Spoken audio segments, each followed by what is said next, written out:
여러분 안녕하십니까? 뉴스라이브 문을 엽니다. 올겨울은 한파와 미세먼지 때문에 스키장이나 야외 축제들이 고전을 면치 못했다고 하죠. 이 대신 롤러스케이트 같은 실내 스포츠나 실내 복합 쇼핑몰이 인기였다고 하는데 이 기후 변화에 따라서 야외 활동 패턴도 달라지고 있는 모습입니다. 오늘도 반짝 추위로 한 주를 시작하고 있습니다. 2월 12일 뉴스라이브 지금부터 시작합니다. 오늘의 헤드라인입니다. 구청장 자리를 두고 서대문구에서도 여당 인사들의 행보는 활발한 반면 야당은 여전히 신중한 분위기입니다. 신현희 강남구청장이 허위사실 유포 혐의로 1심에서 벌금 800만 원을 선고받았습니다. 형이 확정되면 구청장직을 잃게 됩니다. 그동안 강남에 비해 상대적으로 저평가되어 왔던 강동구 부동산이 최근 들어 지속적인 오름세를 보이고 있습니다. 수년째 답보 상태인 풍납동 보상 문제가 구청장과의 대화 자리에서도 화두로 떠올랐습니다.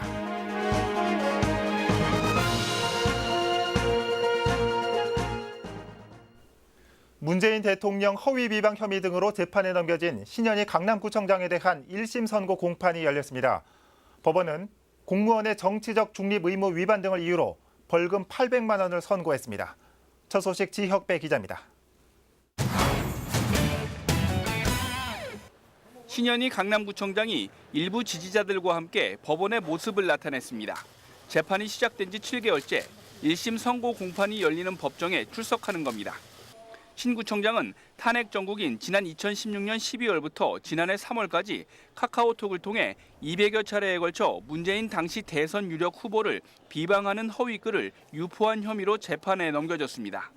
검찰에선 지난해 12월 징역 1년을 구형한 상황. 재판부는 문 후보가 과거 노무현 정부 시절 대통령 비자금을 조성했다거나 김정일에게 보낸 친필 편지, 양산의 빨갱이 등의 일부 내용에 대해 부정 선고라고 판단했습니다. 또 신 구청장이 카카오톡을 이용해 다수 상대에게 특정 정당 대선 후보의 허위 사실이나 모욕적 표현이 담긴 글을 반복적으로 전송한 것은 공무원으로서 정치적 중립 의무와 여론을 왜곡해 선거의 공정성과 투명성을 훼손한 범죄라고 지적했습니다. 다만 메시지 수신 상대방이 피고인과 비슷한 정치적 성향을 가진 사람들로 19대 대선에 실질적 영향이 미미한 것으로 보인다며 벌금 800만 원을 선고했습니다.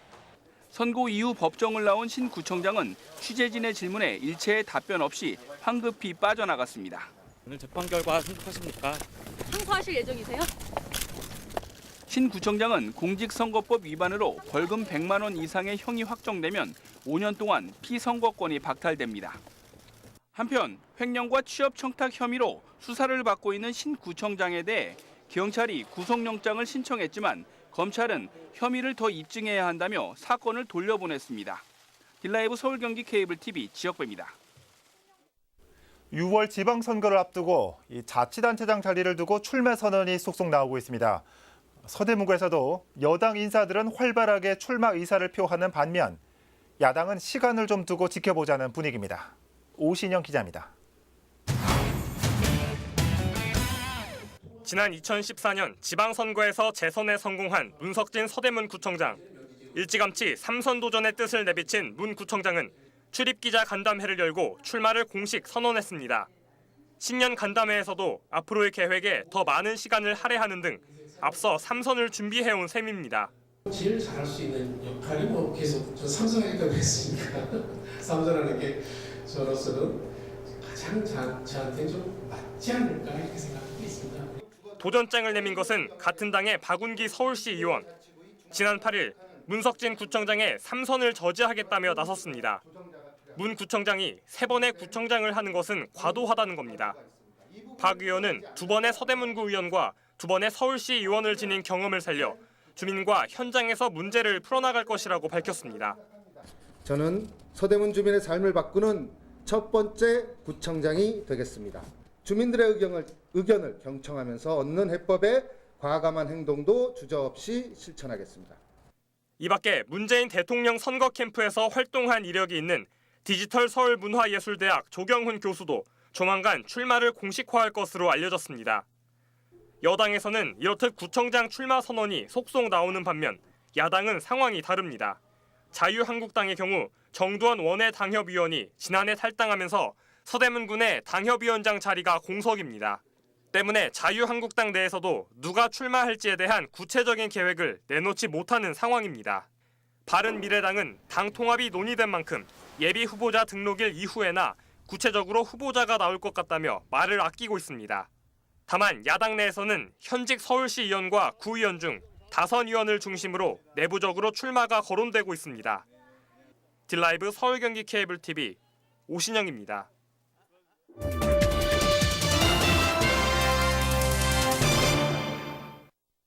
강동구 부동산 시장에서 이상 기류가 감지되고 있습니다. 아파트와 빌라 등 종류를 가리지 않고 큰 폭의 오름세를 보이고 있는 겁니다. 이 전례 없는 현상이어서 지역 부동산 시장이 촉각을 곤두세우고 있습니다. 박영찬 기자입니다. 지어진 지 30년이 넘은 고독 주공 아파트입니다. 지난해 말 이 아파트의 83제곱미터의 집은 6억 6천만 원에 거래됐지만 올해 초엔 7억 4천만 원에 팔렸습니다. 한 달 사이에 집값이 8천만 원이나 오른 겁니다. 실제 거래를 진행하는 현장에선 체감 상승률이 훨씬 크다고 말합니다. 1월 초까지만 여기 7억에서 7억 500 그 사이에 마무리됐던 게 1월 말부터 2월 초 7억 7, 8천 원. 한국감정원의 자료에 따르면 강동구의 아파트값은 올 초부터 지속적인 상승세를 보이고 있는 상황. 서울권의 상승률이 0.3%대인데 반해 강동구는 0.6%대를 기록하며 강남권과 함께 상승폭이 두드러지고 있습니다. 상승세는 인접 지역까지 확산되는 추세입니다. 빌라와 주택이 밀집한 저층 주거 지역에서도 가파른 오름세를 보이고 있기 때문입니다. 지역 부동산 시장에선 강동 지역 개발과 투자 수요가 겹치면서 가격 상승에 불을 붙이고 있다고 진단합니다. 고독 상위 쪽만 거의 15,000세대면 좀 지나면 부촌동 거기는 엄청나게 큰데 거기 새거 이렇게 하는 걸 좋아하는 사람이 대부분이잖아요, 사실은. 멈추지 않고 계속 오르고 있고 외부에서 또 투자로 오는 수요들도 제법 많이 있고 하니까 계속되는 개발과 투자 수요로 치솟고 있는 강동 집값. 집의 종류를 가리지 않고 큰 폭의 상승세가 나타나면서 강동 부동산 시장에 촉각이 곤두세워지고 있습니다. 딜라이브 서울 경기 케이블 TV 박영찬입니다. 이렇게 강동구 집값이 급등하는 이유는 강남권에 인접해 있었지만 그동안 상대적으로 저평가돼 왔기 때문입니다. 전문가들은 고공행진하는 집값을 안정시키기 위해 주택 공급을 늘리는 방법을 제시하고 있습니다. 계속해서 박영찬 기자가 보도합니다. 강동구 집값이 가파른 상승세를 보이는 이유는 강남에 인접한 지리적 요인을 꼽을 수 있습니다. 강남권의 높은 집값 때문에 이에 편승한 수요가 강동으로 확산됐기 때문입니다. 송파에서 이미 늦었다 산다가 그 다음 옆으로만 몰려가는 거. 그동안 저평가되었던 강동 지역에 개발 호재가 잇따르고 있는 것도 강동구 집값 상승을 부추기고 있는 요인으로 지목됩니다.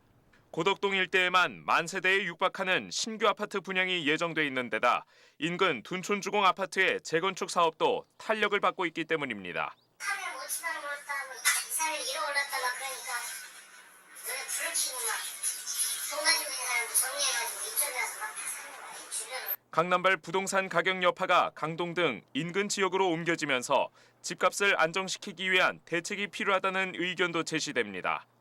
부동산 가격 상승세가 계속될 것으로 점쳐지면서 장기적인 안목에서 주택 공급 대책을 검토해야 한다는 겁니다. 공급 자체가 굉장히 줄어들고 있습니다. 강남 인근 지역의 신규 개발을 통해서 공급을 늘려서 가격을 잡아야 되는데 공급은 오히려 줄이는 정책이 계속 수반되어 가지고 강남 인접구들, 특히 뭐 강동구나 이런 경우에는 상승률이 당분간은 높게 유지될 가능성이 높습니다.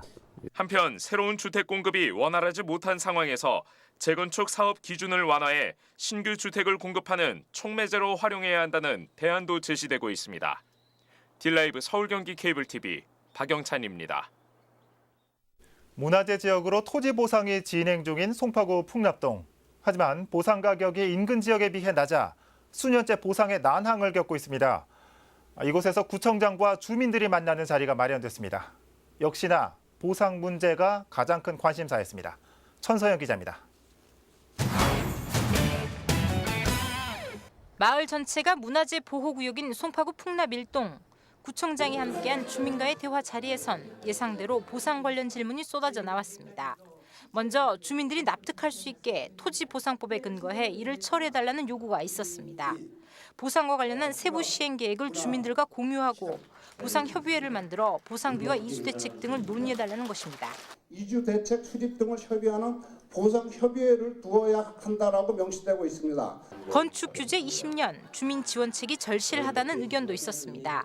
구가 노후 건물에 대해 개보수 비용을 지원하거나 빈집 월세 비용을 지원해달라는 것입니다. 그동안 아무런 대책도 없는데 노후된 건물 개보수 비용을 당연히 정부에서 전액 지원해야 마땅하다고 생각하는데 일단 구는 주택 보상비를 높이기 위해 다각적인 방안을 모색하고 있다고 밝혔습니다. 민간의 감정 평가를 의뢰해 평가 금액을 높이겠다는 것으로 주민들에게 협조를 요청했습니다. 주택 개보수 비용 지원은 문화재청에 요구하고 있고 월세 비용 지원은 법적 검토가 필요하다고 말했습니다. 문화재청과 서울시의 일을 송파구가 위임해 집행하는 만큼 한계가 있다는 설명입니다. 법에 정해지지 않는 그러한 어떤 보상을 갖다가 하겠다는 약속을 제가 드릴 수가 없고 이 부분은 한번 가서 일단 법 규정과 검토를 해보도록 하겠습니다. 이게 가능한지 이 여부부터 그렇게 하고. 한편 송파구는 올해 풍납동 토지 보상 세부 시행 계획을 이미 세운 상태. 보상 협의회의 경우 현재 구성을 준비하고 있으며 올해는 한 차례 보상이 진행될 거라고 말했습니다. 딜라이브 서울 경기 케이블 TV 천선입니다.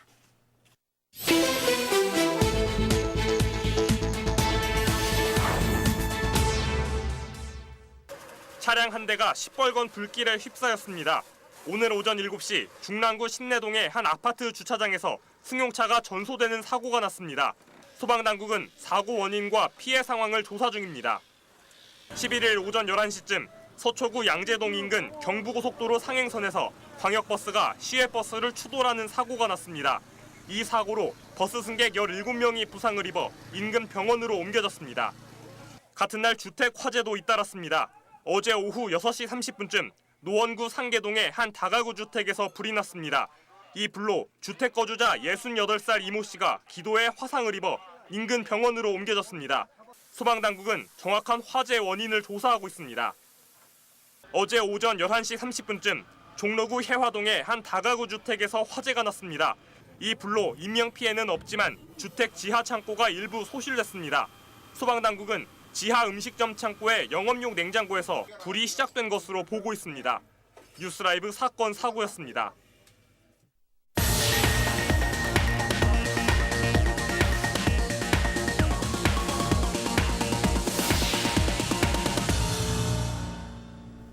이번 설은 비교적 짧은 연휴 기간 때문에 귀경 귀성객이 몰릴 것으로 전망됩니다. 서울시가 교통과 안전 등 5개 분야의 종합 대책을 내놨습니다. 송지현 기자입니다.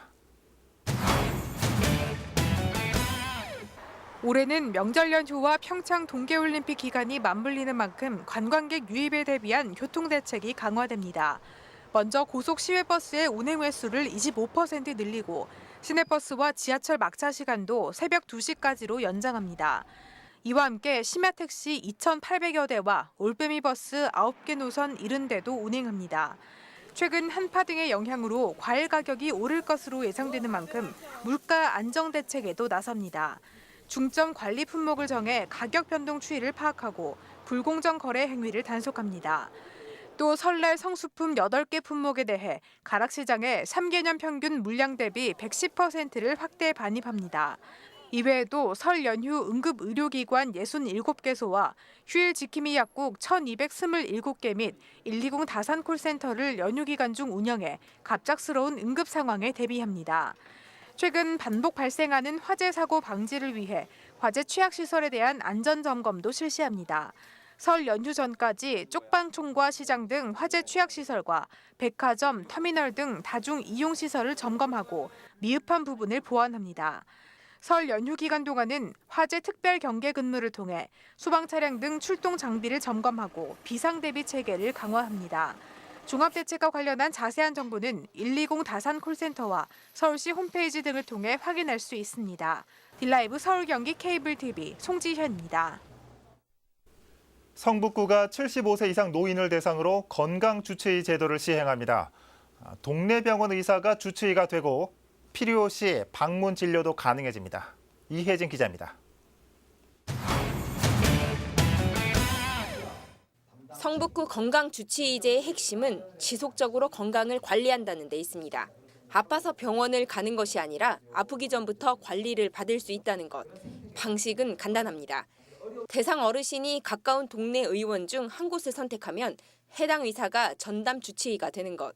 만약 전문 치료가 필요하면 성북구가 협약을 맺은 상급 병원으로 자동 연결되는 방식입니다. 스스로 병원을 알아보고 찾아야 하는 수고를 덜 수 있게 됐습니다. 건강주치의제는 4월부터 시행됩니다.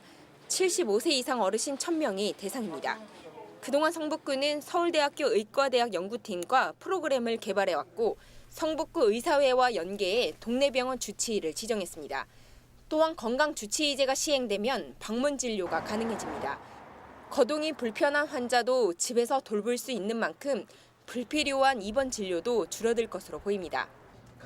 정기적으로 그런 자기들의 네트워크를 강화하는 워크숍 같은 걸 이제 전문 과목별로나 아니면 필요한 영역별로 이렇게 진행을 해서 지역 사회가 에 있는 의사들이 지역 사회 사람들을 돌볼 수 있는 노하우 이런 거를 이제 협력 체계를 통해서 꾸려나가는 이런 사업들도 하고요. 한편 전담 주치의와 함께 보건소 간호사 그리고 복지 담당자가 배정되는 만큼 고독사나 자살 등 취약계층 어르신들의 사회적 문제 해결에도 도움이 될 것으로 기대되고 있습니다. 딜라이브 서울 경기 케이블 TV 이혜진입니다. 외국인 관광객들이 많이 찾는 용산은 서울에서도 가장 이국적인 동네로 손꼽힙니다. 최근 이곳에 가장 한국적인 공간이 새로 들어섰습니다. 바로 우리 전통 문화인 공예를 만나볼 수 있는 곳인데요. 김동훈 기자가 용산 공예관으로 안내합니다. 우리 전통 반상기와 집신을 비롯해 화려한 무늬를 입은 다양한 도자기에 이르기까지 가장 한국적인 멋을 품은 다양한 공예품에 방문객들은 매료됐습니다. 참 좋은 장소를 제공해 준 것 같아요. 가족들하고 와봐야 될 것 같아요, 사실. 1층은 전시 판매장으로 2, 3층은 공예를 직접 체험할 수 있는 공간으로 꾸며졌습니다. 전문 공예가들의 공방과 함께 도자기와 칠보 등 일반인들이 배우고 체험할 수 있는 공간도 함께 조성된 것이 특징입니다. 원래 약간 손에 흙이 묻는 게 싫었는데 만들고 나니까 흙이 괜히 좋아진 것 같아요. 많은 분들에게 전해드리고 가야 될 텐데 그런 과정에서 이렇게 열린 공간을 해주시니까 모여서 작업도 할 수 있고 서로의 작업도 점검하고. 한남동 가로수길에 새로 문을 연 공예관은 구가 부지를 제공하고 민간 기업이 건축비를 부담하는 민관 협력 사업으로 조성됐습니다. 잊혀져가는 우리 전통 문화를 계승하는 동시에 외국 관광객들에게 한국의 멋을 알리기 위한 의지가 드러난 곳입니다. 우리 것을 사고 우리 것을 한번 만드는 데 체험도 하고 이것을 통해서 관광객들이 더 많이 이태원을 찾았으면 좋겠고. 공예의 모든 것을 만나볼 수 있는 용산 공예관. 가장 이국적인 동네에서 가장 한국적인 멋을 살린 공간으로 방문객들을 기다리고 있습니다. 딜라이브 서울 경기 케이블 TV 김동훈입니다. 최근 요양병원을 함께 운영하는 밀양 세종병원의 화재로 큰 인명피해가 발생했죠. 지난 2010년과 14년에는 요양병원 화재로 30명 넘게 숨졌습니다. 강남구에서는 요양병원 화재 진압과 인명 대피 훈련이 열렸습니다. 지혁배 기자입니다. 한 요양원에서 원인 미상의 불이 났습니다. 직원들이 소화전으로 진화에 나섭니다. 소방서에서도 출동해 화재 진압 활동을 벌입니다. 동시에 인명피해도 이루어집니다. 거동불편 환자들은 직원과 소방대원의 도움을 받아 나옵니다. 최초 신고가 이루어진 지 18분 만에 불은 완전히 꺼졌습니다.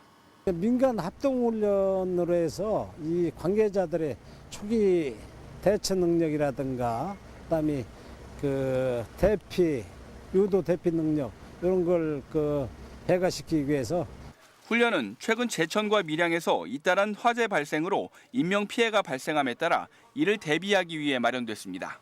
가정 상황이지만 혼자서는 움직이기 힘든 환자들이 있는 건물에선 250명 가운데 연기를 흡입한 중환자를 포함해 16명의 부상자가 발생했습니다.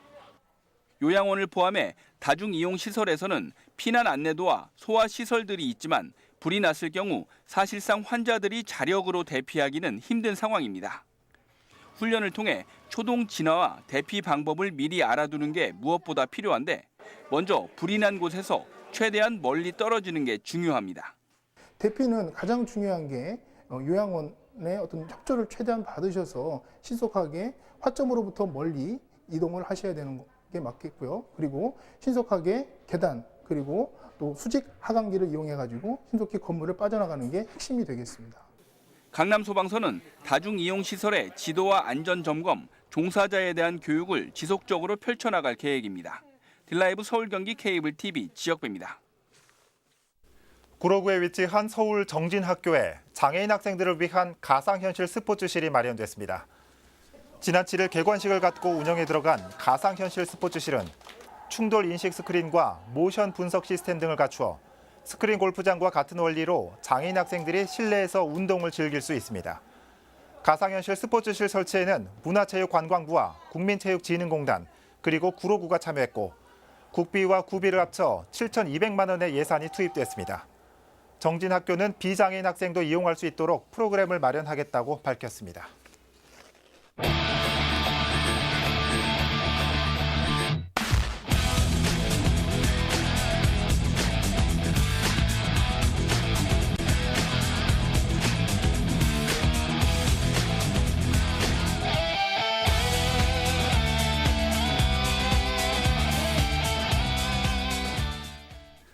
서울시가 미세먼지를 줄인다며 2022년까지 총 2조 원을 투자한다고 밝혔죠. 독특한 바람막이 쉼터로 이슈가 됐던 서초구는 버스 정류장에 온돌 의자를 선보였습니다. 어느덧 주머니 속에 마스크가 필수품이 돼버린 요즘 빠르게 변하는 환경과 빠르게 적응하려는 인간이 애초에 하지 않아도 될 법한 속도 경쟁을 하고 있는 것 같습니다. 뉴스라이브 마칩니다. 시청해주셔서 고맙습니다.